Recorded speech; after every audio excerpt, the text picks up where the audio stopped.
ಹೊಸ ರೇಷನ್ ಕಾರ್ಡ್ಗಳಿಗೆ ಅರ್ಜಿ ಸಲ್ಲಿಸುವ ಮತ್ತೆ ಅವಕಾಶ ಇಲ್ಲಿದೆ ಸಂಪೂರ್ಣ ವಿವರ. ನಮಸ್ಕಾರ ಸ್ನೇಹಿತರೆ, ಸಮಸ್ತ ಕರ್ನಾಟಕ ಜನತೆಗೆ ತಿಳಿಸುವುದೇನಪ್ಪಾ ಅಂದರೆ ಏಪ್ರಿಲ್ 1ನೇ ತಾರೀಕಿಂದ ಅಂದರೆ ಇದೇ ವರ್ಷ ಏಪ್ರಿಲ್ 1ನೇ ತಾರೀಕಿಂದ ಹೊಸ APL ಮತ್ತು BPL ರೇಷನ್ ಕಾರ್ಡ್ಗೆ ಅರ್ಜಿ ಸಲ್ಲಿಸಬಹುದೆಂದು ತಿಳಿಸಲಾಗಿದೆ. ಸದ್ಯಕ್ಕೆ ರಾಜ್ಯದ ಜನರು ಹೊಸ ರೇಷನ್ ಕಾರ್ಡ್ಗೆ ಅರ್ಜಿ ಸಲ್ಲಿಸಿ ಜಾತಕ ಪರೀಕ್ಷೆದಂತೆ ಕಾರ್ಡ್ ನೀಡುವುದನ್ನೇ ಕಾಯ್ತಿದ್ದಾರೆ ಎಂದು ಹೇಳಬಹುದು. ಇನ್ನು ಕೆಲವರು ಹೊಸ ರೇಷನ್ ಕಾರ್ಡ್ಗೆ ಅರ್ಜಿ ಸಲ್ಲಿಸೋದಕ್ಕೆ ಕಾಯ್ತಿದ್ದಾರೆ ಎಂದು ಕೂಡ ಹೇಳಬಹುದು.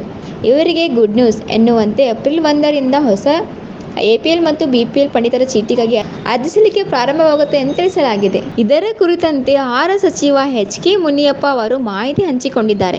ಮಾರ್ಚ್ 31ನೇ ತಾರೀಕಿನ ಒಳಗಾಗಿ 2.95 ಲಕ್ಷ ಹೊಸ ಆದ್ಯತಾ ಪಡಿತರ ಚೀಟಿ ಅರ್ಜಿಗಳನ್ನು ವಿಲೇವಾರಿ ಮಾಡಲಾಗುತ್ತದೆ ಎಂದು ಹೇಳಿದ್ದಾರೆ. ಏಪ್ರಿಲ್ 1ರಿಂದ ಹೊಸ ರೇಷನ್ ಕಾರ್ಡ್ಗೆ ಅರ್ಜಿ ಆಹ್ವಾನಿಸಲಾಗುತ್ತದೆ ಎಂಬುದಾಗಿ ತಿಳಿಸಿದ್ದಾರೆ ಸಚಿವರು. ಹೊಸ ಆದ್ಯತಾ ಪಡಿತರ ಚೀಟಿಯನ್ನು ಕೋರಿ ಸಲ್ಲಿಸಲಾಗಿರುವ 2,95,986 ಅರ್ಜಿಗಳನ್ನು ಇದೇ ಮಾರ್ಚ್ 31 ಒಳಗೆ ವಿಲೇವಾರಿ ಮಾಡುವಂತೆ ಅಧಿಕಾರಿಗಳ ಸಚಿವ ಸೂಚನೆ ನೀಡಿದ್ದಾರೆ.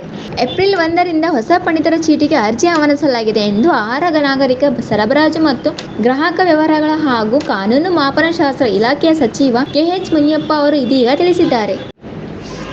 ನಾ ಹೇಳುವ ಮಾಹಿತಿ ನಿಮಗೆ ಇಷ್ಟವಾದರೆ ಲೈಕ್ ಮಾಡಿ, ಶೇರ್ ಮಾಡಿ, ಕಮೆಂಟ್ ಮಾಡಿ ಹಾಗೂ ನಮ್ಮ ಯೂಟ್ಯೂಬ್ ಚಾನಲನ್ನು ಸಬ್ಸ್ಕ್ರೈಬ್ ಮಾಡಿ. ಧನ್ಯವಾದಗಳು.